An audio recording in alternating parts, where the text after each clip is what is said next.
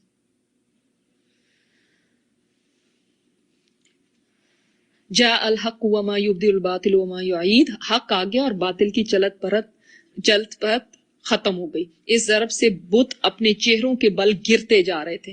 یعنی اب آپ صلی اللہ علیہ وسلم صرف وہ لکڑی کی ایسے نوک لگاتے تھے اور بت گرتے چلے جا رہے تھے اپنے چہروں کے بل. سبحان اللہ. یعنی یہ بھی آپ دیکھ لیں کہ آپ صلی اللہ علیہ وسلم نے صرف طواف ہی نہیں کیا, باطل بھی ساتھ توڑتے گئے, اس کی نشان سارے ختم کرتے گئے. کعبہ کی تطہیر اور اس میں نماز. جب آپ صلی اللہ علیہ وسلم طواف سے فارغ ہو گئے تو عثمان بن طلحہ کو بلا کر ان سے کعبہ کی کنجی لی. عثمان بن طلحہ کون تھے؟ یہ پہلے مسلمان ہو چکے ہیں یا نہیں؟ نہیں ابھی نہیں ہوئے.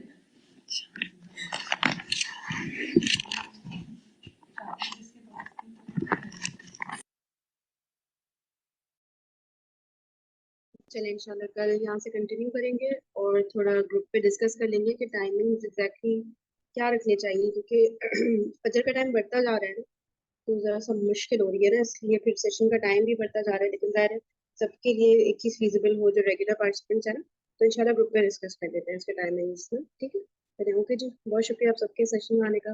جزاکم اللہ خیرا کثیرا. سبحانک اللہم و بحمدک, نشہد ان لا الہ الا انت, نستغفرک و نتوب الیک.